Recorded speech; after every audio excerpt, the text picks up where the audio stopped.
여러분, 인생을 살면서 인생을 지혜 있게 산다, 이런 말에 대해서 좀 자주 듣는지 모르겠습니다.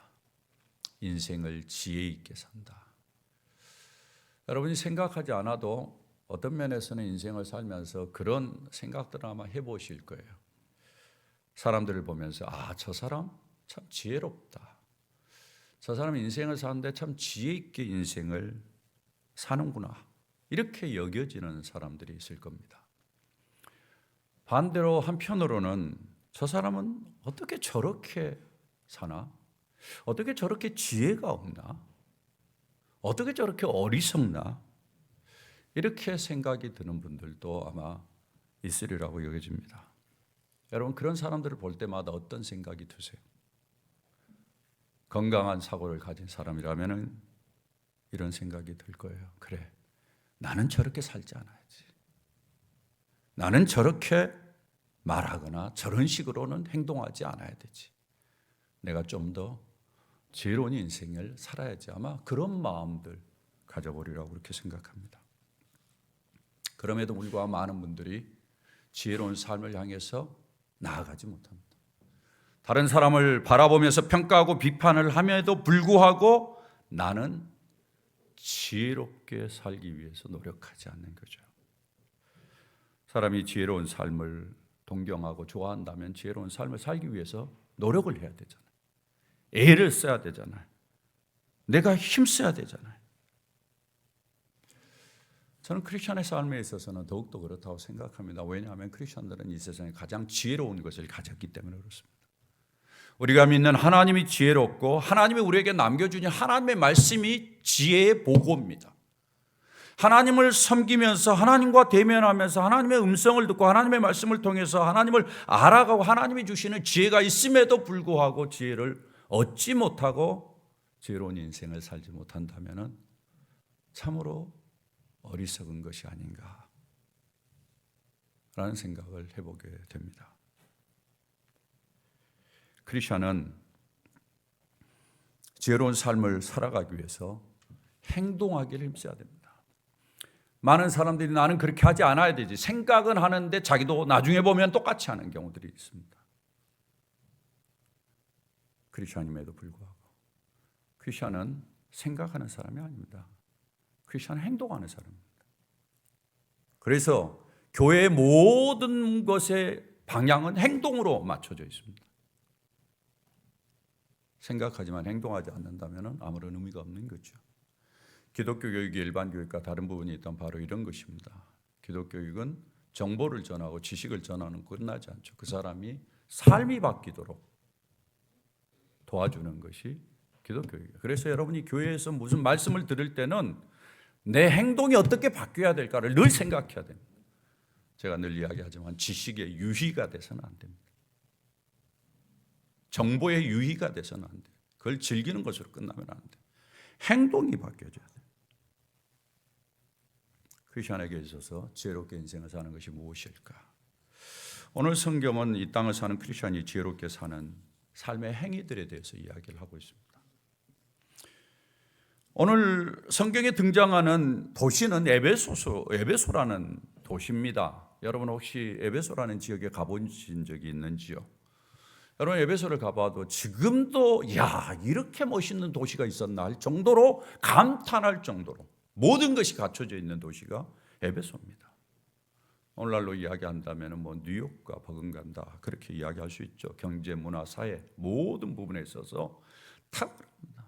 거기에 있는 도서관의 빌딩을 보면요, 그 시대에 그런 도서관이 있었다라는 것을 이렇게 짐작할 때 아주 놀라 자빠질 정도예요. 바울은 그런 도시에 살고 있는 크리스천들에게 크리스천으로서 부끄럽지 않는 지혜로운 인생을 살 것을 부탁합니다. 그 부탁하는 내용이 오늘 성경에 있어요. 16절에 보면은 세월을 아끼라 이렇게 이야기하고, 그 다음에 18절에 보면은 성령 충만함을 받으라, 19절에 보면은 찬송하라, 20절에 보면은 범사에 감사하라, 21절에 보면은 인간관계에서 피차 복종해라 이렇게 이야기를 하고 있어요. 여러분이 단순히 이 내용만 생각한다면은 이렇게 하라나 보다 이렇게 생각할 수 있는데 역으로 한번 생각해 보십시오. 반대로 생각하면 그때 당시에 사람들이 주로 어떻게 살았는지를 짐작할 수 있어요. 세월을 아끼라는 말씀을 가만히 살펴보면은 당시의 사람들이 흥청망청 살았구나. 이걸 유추할 수 있어요. 그렇잖아요. 그들이 세월을 아끼지 아니하고 주어진 세월을 세월하면서 흥청망청 그렇게 살았구나. 성령 충만을 받으라라는 말을 통해서 그 시대 사람들이 악한 영의 지배를 받으면서 살았구나. 악한 영의 지배를 받으면서 갈 길을 몰라 방황하면서 인생을 살았구나. 찬송하는 것, 그렇다면 하나님을 높이지 않는다, 하나님을 대적하는 그러한 사람들이 많았구나. 감사하지 못한다, 그렇다면 불평과 불만과 원망과 시비로 인생을 사는 사람들이 많았구나.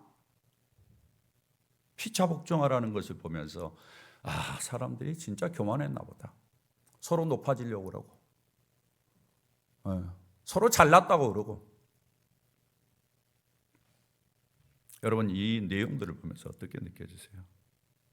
예나 지금이나 사람은 똑같다라는 생각이 들어요. 2000년 전에 에베소라는 도시에서 살았던 사람들의 생활 양태와 모습들이 성경에 아주 잘 드러나 있습니다. 이것이 오늘날 이 시대를 사는, 이 도시에서 살고 있는 사람들의 모습과 많이 다른가요? 세월을 흥청망청, 악한 영이 지배하고 하나님을 대적하고 불평과 원망이 가득하고 서로 높아지려고 하고 서로 섬기는 것은 없고 똑같은 모습을 우리가 보게 됩니다. 이런 도시 속에서 살아가고 있는 크리스천들에게 이 말을 하고 있는 겁니다. 지혜롭게 살아라. 에베소 교인들에게 이렇게 말했던 사도 바울이 오늘 이 시대를 사는, 이 도시 속에서 사는 우리들을 향해서 하는 말씀이 똑같습니다. 이것이 지혜로운 인생이다라고 이야기하는 여러 가지가 있지만은 제가 오늘 추수감사절을 맞이해서 여기에서 감사에 대한 이슈를 좀 다뤄보려고 합니다. 이것이 상당히 중요한 것은 모든 것이 다 연결되어 있지만은 상당히 중요한 이슈이기 때문에. 사도 바울이 초대교회에 서신을 많이 썼어요. 그 내용들을 쭉 분석을 해보면 특징이 있습니다. 사도 바울은 제일 먼저 뭘 썼는가 하면은 예수 믿는 사람들이 무엇을 믿는가에 대해서 썼어요. 예수 믿는 사람들은 도대체 뭘 믿는 사람들인가? 그리고는 그 다음에 이어서 그렇게 믿는 사람들이 어떻게 인생을 살아야 되는가에 대해서 쓰고 있어요. 그래서 여러분 서신서를 다 읽어보면은 앞에 우리가 믿는 내용에 대해서 써놓고 그 다음에는 우리의 삶이 어떻게 바꿔져야 될지 계속해서 강조하고 있는데, 말씀드린 것처럼 삶의 행위를 강조합니다. 생각을 강조하지 않아요. 행위를 강조해요. 그런데 이 삶의 행위를 말하면서 계속 반복되는 것 중에 하나가 감사라는 것입니다. 사도 바울의 글들을 다 종합해가지고 서신서를 다 종합해보면은 이 감사라는 주제를 가지고 흐르는 논지가 있어요. 흐르는 논리가 있어요. 잘 한번 확인해 보시기를 바랍니다. 여러분이 보는 주보에 설교를 메모할 수 있는 간지가 들어있는데요. 그것의 세 번째 문제입니다. 세 번째 문제를 보면은 사도 바울이 이 감사에 대해서 이야기하고 있는 논지가 뭔지를 쭉 볼 수 있는데요.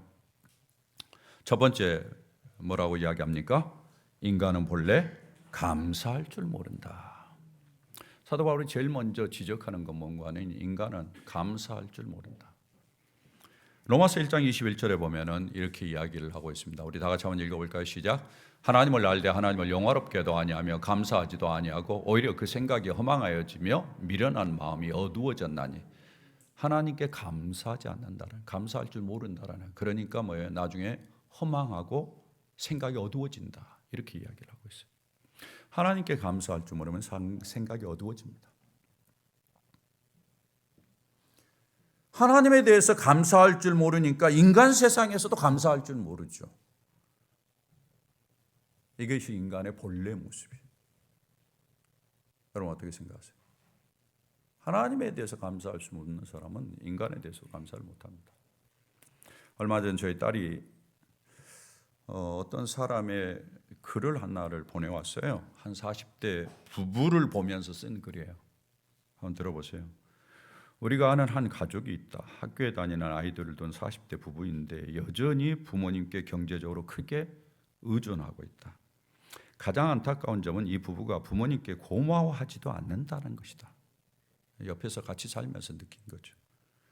아마도 일종의 자기 방어일지도 모른다. 감사함을 표현하는 순간 자기들이 부모님께 빌부터 살고 있다는 사실을 인정해야 하니까.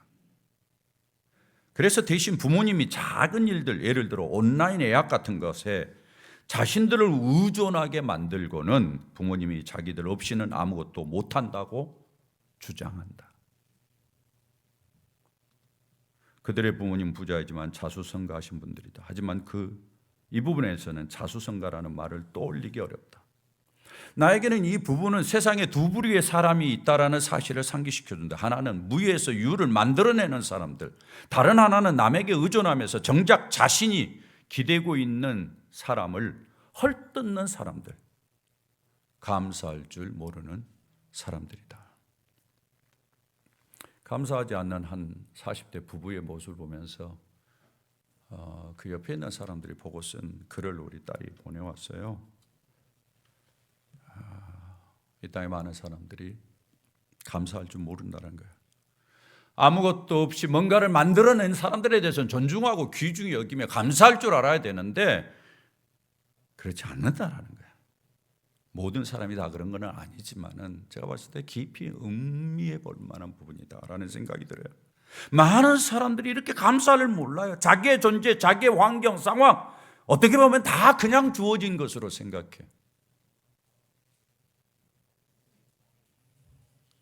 이런 걸 볼 때마다 참 인간의 죄성이 무섭다라는 생각을 해보게 되는 거죠.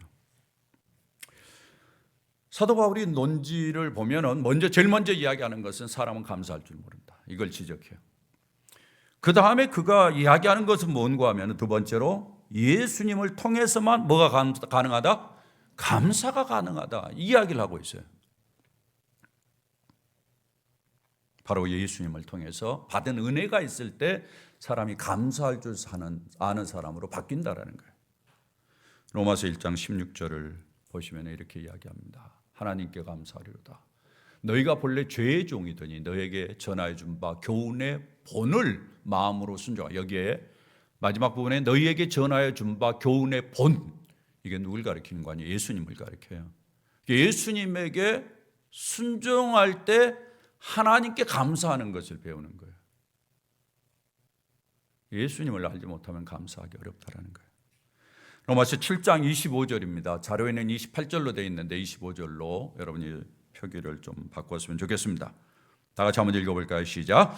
우리 주 예수 그리스도로 말미암아 하나님께 감사하리로다. 그런즉 내 자신이 마음으로는 하나님의 법을 육신으로는 죄의 법을 섬기라. 예수 그리스도로 말미암아 하나님께 감사. 결국은 예수를 통해서만이 감사를 배우게 되는 거죠. 예. 바울은 그래서 늘 예수 안에 있는 사람들이라면은 감사할 줄 알아야 된다. 오늘 본문의 20절에 그것을 강조하고 있습니다. 여러분 오늘 본문 20절을 다시 한번 보시도록 하겠습니다. 같이 읽어볼까요? 범사에 우리 주 예수 그리스도의 이름으로 항상 아버지 하나님께 감사하며 이렇게 이야기를 하고 있습니다. 그렇게 시작해가지고 사도 바울의 서신서를 쭉 보면 다 감사가 언급이 되는데 제일 많이 언급되는 게 골로새서입니다. 골로새서의 감사에 대해서 좀 눈여겨볼 필요가 있어요. 골로새서 2장 6절 7절에 보면 이렇게 이야기합니다. 그러므로 너희가 그리스도 예수를 주로 받았으니 예수를 믿었으니 그 안에서 행하되 그 안에서 행하는 내용이 뭐인가 하면은 다 같이 읽어봅니다. 시작. 그 안에 뿌리를 박으며 세움을 받아 교훈을 받은 대로 믿음에 굳게 서서 감사함을 넘치게 하라. 예.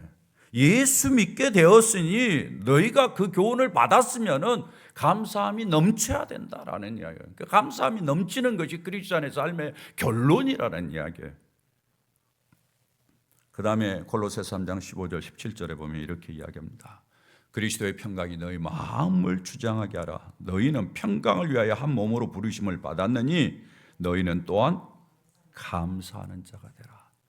그 다음 구절을 보여주십시오. 그 다음 그래도 제일 마지막 부분 줄을 보십시오. 감사하는 마음으로 하나님을 찬양하고, 그 다음 구절을 보십시오. 뭐라고 이야기합니까? 무엇을 하든지 말에나 일에나 다 예수의 이름으로 하고 그를 힘입어 하나님 아버지께 감사하라. 예수의 이름으로 하고 예수를 힘입으면 뭐 할 수 있다라는 거예요? 감사할 수 있다라는 거예요. 여러분, 짧은 3절 안에 곳곳이 다 감사로 연결되어 있어요. 어떻게 느껴지세요? 사도 바울은 예수 믿는 사람이라면 감사하는 것이 당연하다는 거예요. 어느 시대를 막론하고 여러분이 잘 아시다시피 사람들은 감사를 못합니다. 오히려 하나님을 대적하죠. 말세가 되면서 더욱더 그럽니다. 그래서 사도 바울이 말세의 특징을 이야기하면서 그가 쓴 마지막 서신서 디모데 후서 3장 2절에서 이렇게 이야기합니다. 여러분 잘 보세요. 이 내용을 보면서 여러분 오늘날 시대와 어떻게 다른지 한번 살펴보시길 바랍니다. 다 같이 한번 읽어봅니다. 시작. 사람들이 자기를 사랑하며 돈을 사랑하며 자랑하며 교만하며 비방하며 부모를 거역하며 감사하지 아니하며 거룩하지 아니하며. 어떻게 느껴지세요, 여러분? 여러분이 이 시대를 살면서 시대를 분석하고 시대를 내다보는 통찰력이 있을 거예요. 크리스천은 그렇게 살아야 돼요. 멍하니 시대를 따라가며 살면 안 돼요. 이 시대를 분석하면서 도대체 이 시대가 뭐가 문제인가 이런 것에 대해서 인식을 하며 살아야 돼요. 자기를 사랑해. 틀렸나요? 오늘날 시대처럼 자기애가 강한 시대가 없어요. 인본주의 아주 극치를 달리고 있죠. 돈을 사랑하며 자랑하며 교만하며 비방하며 부모를 거역해. 나중에는 감사하지 않아요.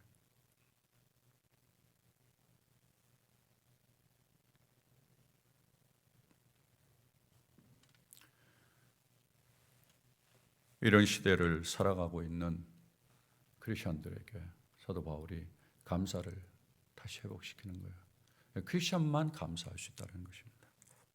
그러면서 사도 바울이 계속해서 이야기하면서 이런 감사를 강조하는데 성경을 보면은요, 마지막까지, 우리의 인생의 마지막까지, 그리고 우리가 천국에 가서까지 끊이지 않는 것이 있어요. 그게 바로 감사예요. 감사.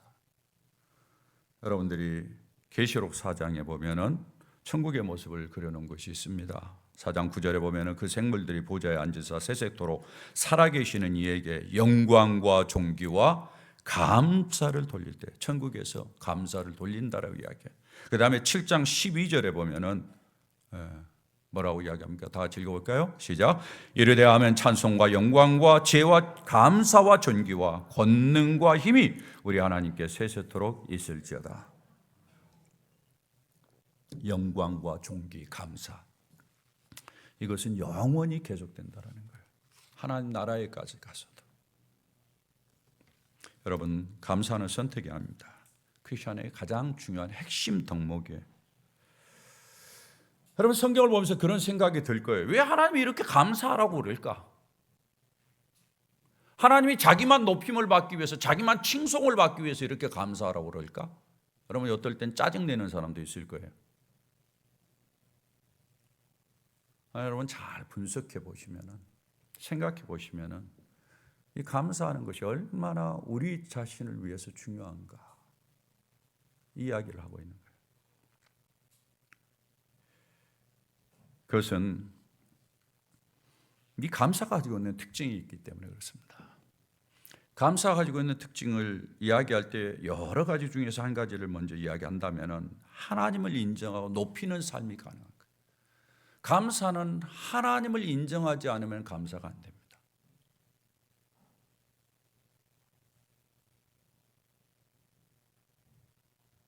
하나님을 인정하면 상대적으로 어떻게 해요? 나를 낮추게 돼요.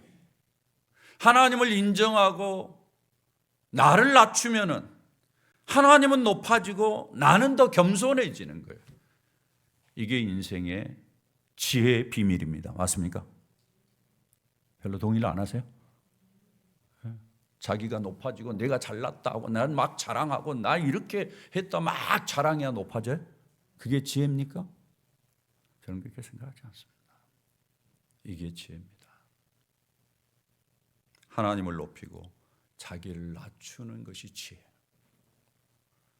그래서 성경에 참 신실한 주의 정도는 늘 자기를 낮췄어요. 여러분 잘 아는 사도 바울은 자기를 뭐라고 불렀어요? 죄인 중에 괴수라고 그랬어요. 사랑하는 여러분, 여러분 인생을 살면서 나는 죄인 중에 죄인이라는 말을 부끄럽게 생각하지 마시길 바랍니다. 저는 부끄럽지 않아요. 왜? 나는 죄인이니까. 나의 인생을 돌아볼 때 밖으로 드러나지 않았지만 내 내면에 가지고 있었던 못된 생각들을 누구보다도 내가 잘 알지. 다른 사람은 몰라도 그 모습을 볼 때 내가 어떻게 죄인이 아니라고 이야기할 수 있어요. 자기만 잘났다고 남을 비하하고 그런 모습들이 우리 안에 적잖게 있잖아요. 하나님을 인정하고 하나님을 높이는 거예요. 늘 인생을 살면서 제가 늘 이야기한 것처럼 과분합니다. 성은이 만극합니다. 이런 마음으로 하나님을 높이는 그런 그렇게 겸손하게 살면은 지혜로운 인생에 훨씬 더 가까이 갑니다. 하나님이 감사하라고 하는 것은 또 제가 보니까 감사가 되면은 뭐가 있냐면은 평안이 있어요. 감사가 안 된다는 이야기는 불평이 많고 불만이 많고 원망이 많다는 이야기거든요. 그러나 감사가 넘치면 평안합니다. 어떠세요? 동의를 안 하세요? 네? 감사가 많으면 평안해요. 하나님을 인정하는 자에게 주어지는 가장 큰 축복이 있다면 평안입니다. 예수님이 이 땅에 있는 내가 주는 평안은 세상이 주는 평안과 같지 않다. 주님이 평안을 블레싱 하셨어요.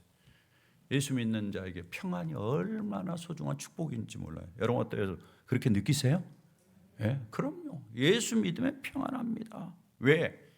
하나님의 주권을 인정하니까. 하나님을 주권을 인정하면 모든 것이 엎태랑 뒤추락 하지만은 그러나 독생자 예수 그리스도를 나에게 주시기까지 사랑하시는 하나님의 주권이 인생을 이끌어가고 역사를 이끌어가는 한 내 인생은 염려할 것이 없다. 할렐루야. 그렇게 있으니까 평안한 거죠. 우리 집사님 기도에서 사람이 다 자기를 드러내려고 하고 자기 주장을 하지만 그걸 부인하시잖아요. 하나님의 주권을 강조하잖아요. 하나님의 주권. 하나님의 주권을 바라보면서 주님을 생각하면서 주님을 인정하면서 감사하면 불만이 없어집니다.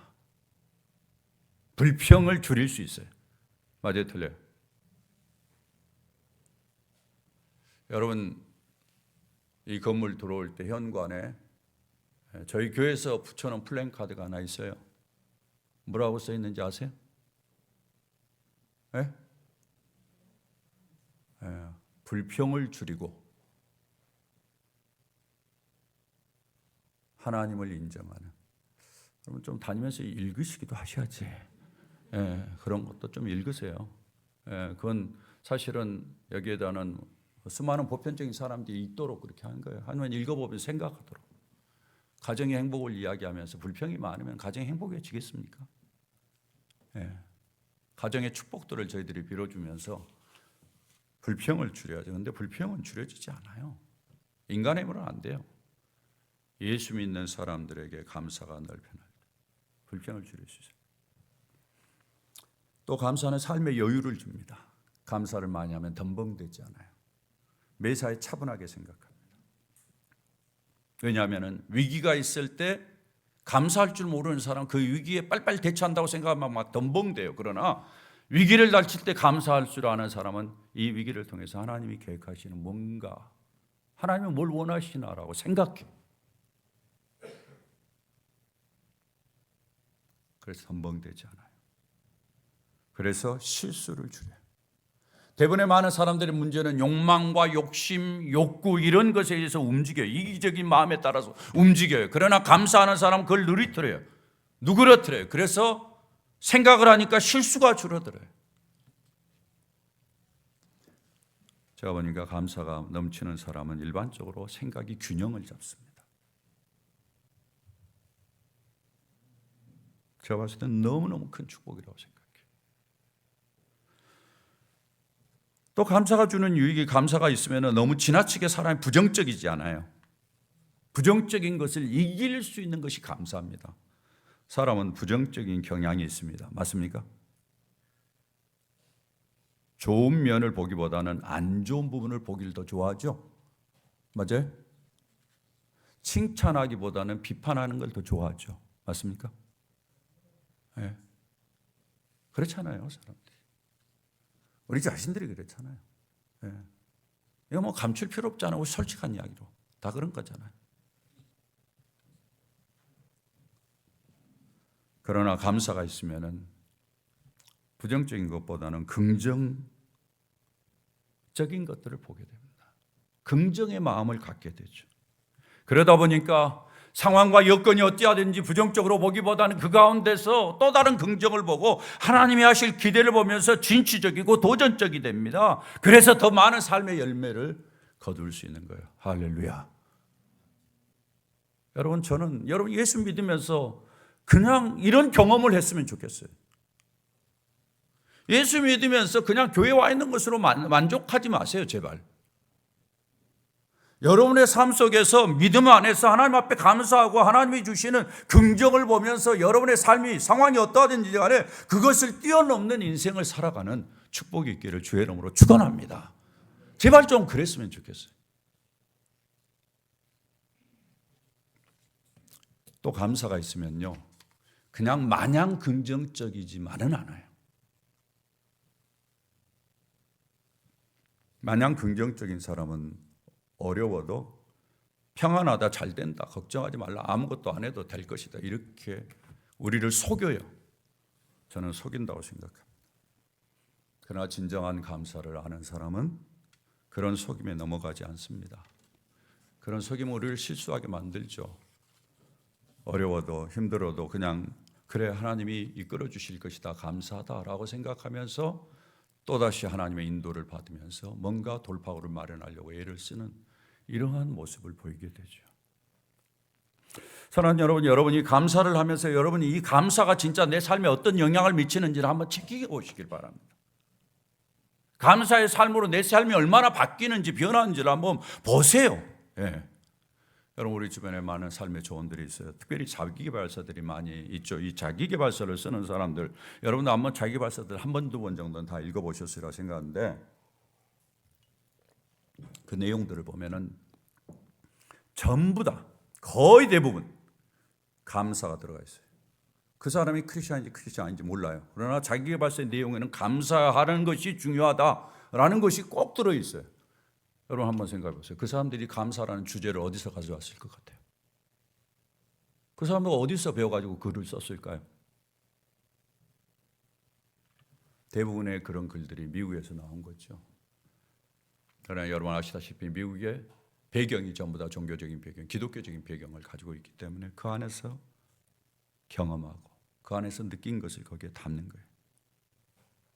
그래서 사실은 이런 것 때문에 일반 사회에서도, 일반 직장에서도, 일반 회사에서도 감사를 많이 한다. 제가 여러분 계속 소개하는 그런 회사들도 보면 아침부터 가서 감사할 걸 적어요. 그리고는 팀원들끼리 나누어 같이. 그래서 가정에다가 감사할 것을 알려주고 그러니까 가정이 좋고 회사원이 회사의 기분이 좋고 그러니까 사실은 회사가 발전하도록 그걸 이바지하는 거예요. 회사는 그 사람, 직원 한 사람 한 사람이 감사할 줄 아니까 이 직업 역량이, 일하는 역량이 달라지는 거예요. 그래서 그렇게 해요. 그러나 일부분이죠. 진정한 감사는 예수 안에서 하나님께 드리는 감사인 것을 저는 믿습니다. 그렇게 감사하면은 인생을 완전하게 만들어요. 지금은 좀 부족할지 모르지만 계속 그렇게 감사하다 보면은 인생이 완전해져. 훨씬 더 성숙한 모습으로 바뀐다고 저는 생각합니다. 사랑하는 여러분, 오늘 성경에서 범사에 감사하라. 예. 언제든지 감사하라는 거죠. 예. 우리 주 예수의 이름으로 감사해라. 항상 감사해라. 아버지 하나님께 감사해라. 구약성경 역대상 23장 30절에 보면 이렇게 이야기합니다. 여러분 한번 보시길 바랍니다. 다 같이 한번 볼까요? 아침과 저녁마다 서서 여호와께 감사하고, 여기 아침과 저녁, 그리고 서서. 아침과 저녁은 뭐예요? 시작과 끝이에요? 서서는 뭐예요? 여러분, 서서 감사라는 이야기는 하나님을 경외함으로, 여러분 존경하는 사람이 오면 서잖아요. 그래서 오늘날 어떤 교회들을 보면은 하나님 말씀 읽을 때 다 서서 읽어요. 선다라는 것은 경외한다라는 것을 의미하거든요. 예. 그리고 여호와께 감사하라. 예. 높임을 받을 자는 하나님밖에 없다. 그분에게 감사하라. 다른 것이 감사하라. 그분에게 감사하라. 사랑하는 여러분 아침에 일어나서 뭘 감사하세요? 예. 아침에 일어나서 어떻게 감사하세요? 예. 지난밤의 안식과 또 풀리지 않을 것만 같았던 내 몸이 회복이 되어가지고 다시 힘을 얻는다는 것이 얼마나 감사한 일인지 모르겠어요. 새날을 주신 하나님께 감사하고, 저녁에 뭘 감사하세요? 하루의 일과를 지내면서 나의 삶 속에 오셔서 일하신 하나님, 먹을 것과 입을 것을 주시고 안전을 지켜주신 하나님, 무엇보다도 쉴 곳을 주신 하나님, 얼마나 감사해요. 여러분, 쉴 곳이 없어서 방황해 보신 적이 있으세요? 제가 한 번인가, 아마 지난 20여 년 동안 한 번인가 두 번인가 이야기했을 거예요. 제가 서울에 와서 공부하는 동안에 제가 밤 12시가 넘었는데 제가 갈 곳이 없어가지고, 제 등을 누일 곳이 없어가지고 길거리를 방황했던 적이 있습니다. 서울 시내를. 그때 그런 생각을 했어요. 야, 이 넓은 땅에 이 많은 집들 속에 내 등 하나를 누일 곳이 없구나. 쉴 곳이 있다는 것이 얼마나 감사해요.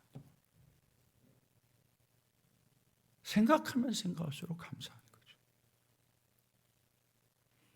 신약시대를 사는 우리는 더욱더 감사하죠. 죄로 말미암아 죽을 수밖에, 죄인 중에 괴수고, 하나님이 진멸하며 하나님이 심판하시면은 감히 설 자가 어디 있겠어요? 누가 서겠어요? 그럼에도 불구하고 여러분, 우리 안에 감춰져 있는 것을 다 밖으로 까발려서 다 보여준다면은 부끄러워서 다닐 수가 없을 거예요. 그런데 하나님이 다 감추시고 우리를 품어주시고 우리를 용서해 주시고 우리로 하여금 이 땅에서 새로운 인생을 살도록 역사하신 그 은혜를 생각할 때마다 감사할 수 않을 수가 없죠. 추수감사주일은 청교도가 만든 것입니다. 청교도들이 보스턴에 왔잖아요. 지금도 보스턴은 추워요. 그때 당시 얼마나 추웠겠어요. 그 풍랑을 뚫고 오면서 다 잃어버리고 다 죽고 몇 명 남아있는 사람들이 그곳에서 생존하기 위해서 발버둥을 치는 거죠.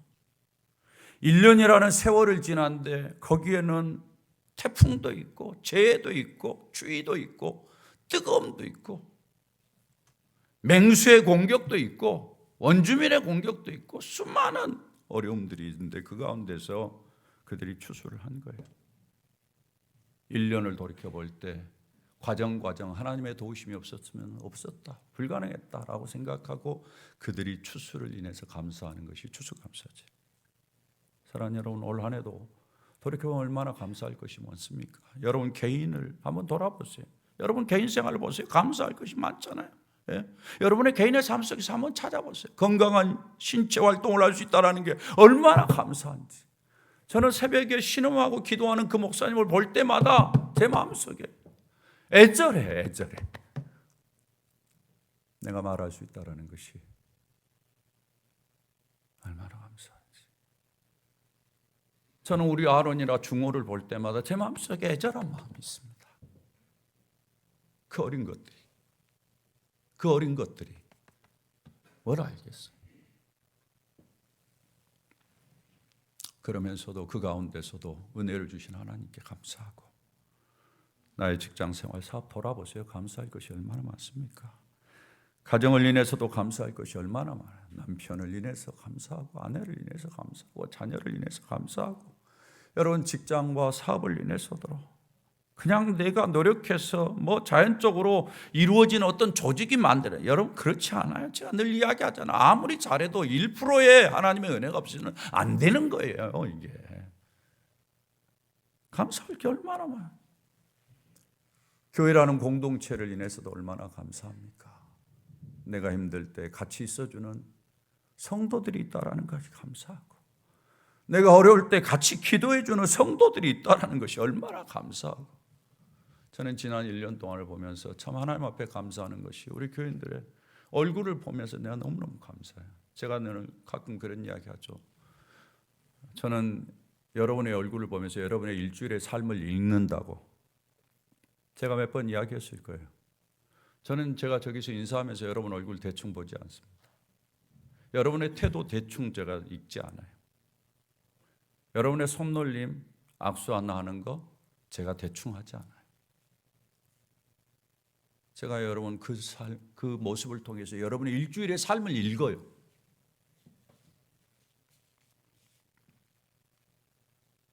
이런저런 일들이 많이 있지만은 지난 1년 동안 이곳에 와서 예배 자리를 지키는 우리 성도들을 볼 때마다 얼마나 감사한지 몰라요. 예. 1년 동안 어떤 유고도 생기지 아니하고 한 사람도 병원에 누워서 추수감사절을 맞지 않고, 저는 얼마나 감사한지 몰라요. 예배 자리 때마다 함께 얼굴을 보고 예배할 수 있는 것, 드려진 예배를 감사의 예배를 드리면서 하나님과의 교감이 있고 그 교감을 통해서 용기를 얻고 한 주간을 살아낼 수 있는 힘을 얻고 가는 우리 성도들을 보면서 감사하죠.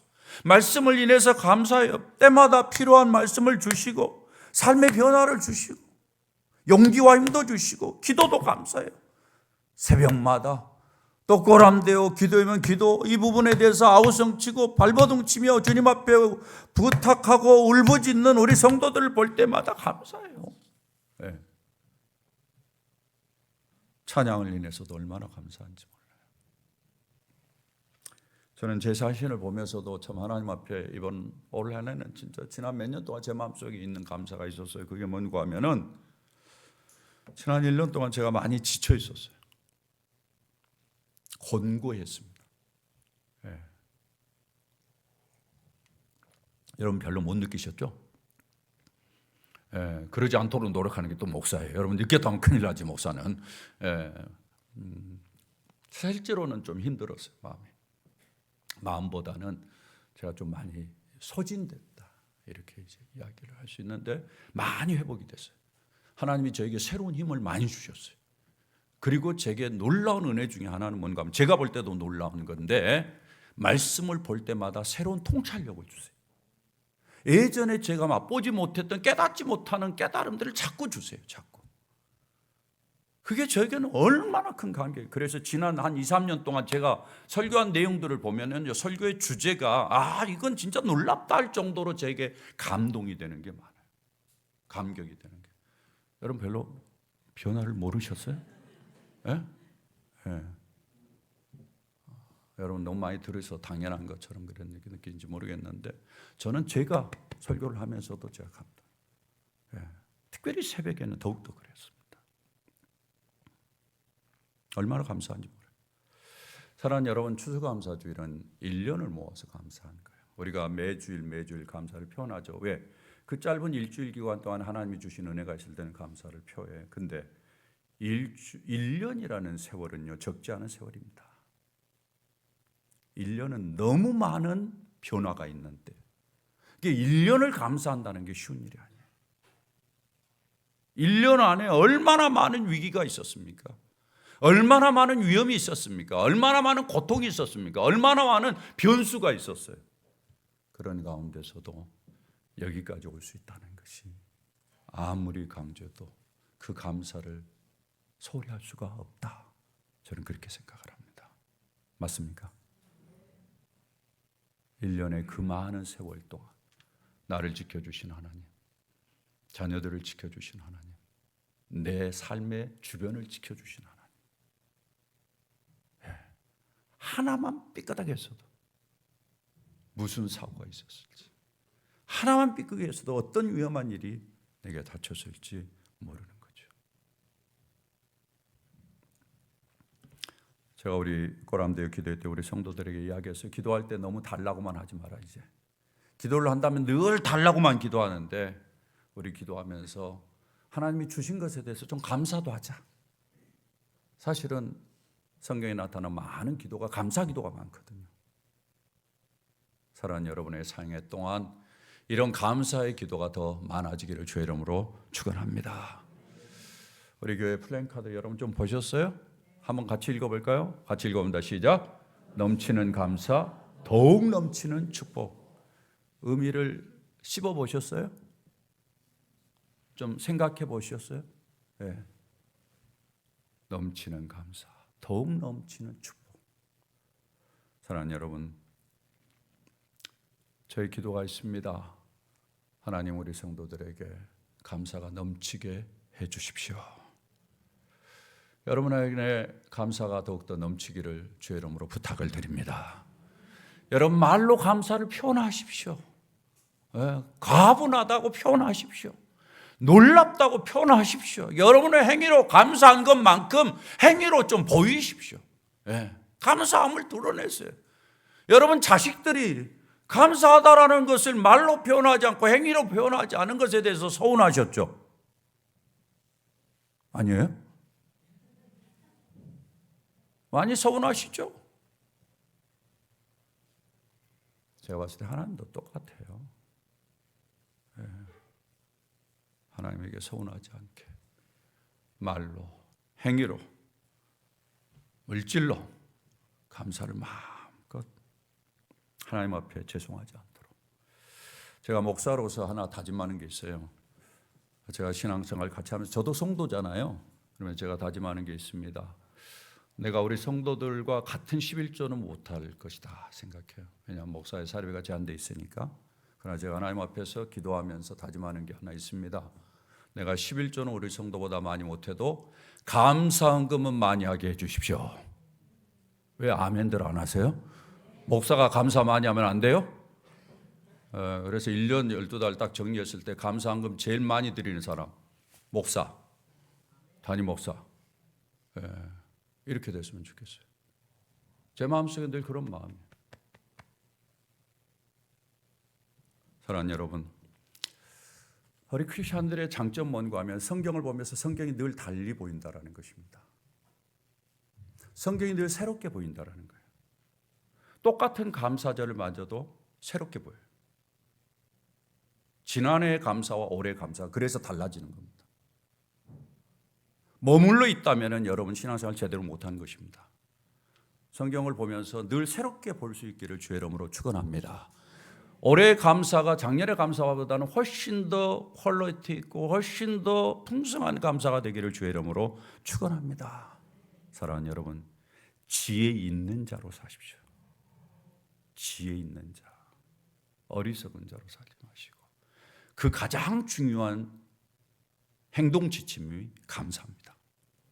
감사하는 사람은 절대 어리석게 살 수 없습니다. 감사하는 사람은 지혜 있게 삽니다. 감사라는 환경을 만드십시오. 여러분들이 그냥 지혜 있게 만들어 살아지지 않아요. 환경이 있는데 감사를 자꾸 하면 이게 지혜 있는 삶으로 움직여져요. 모든 일을 다스리는 하나님을 인정하면서 감사하고 예수님이 나를 위해서 해주신 일을 생각하면서 감사하고 매사에 일어나는 일에 대해서 감사하고 심지어 부정적인 일까지도 그 일을 통해서 하나님을 위해 하실 일들을 생각하면서 감사하세요. 넘치는 감사, 그 가운데 하나님이 더욱 넘치는 축복이 우리에게 계속 되리라고 저는 믿습니다. 이런 은혜가 여러분에게 넘치기를 주의 이름으로 축원합니다.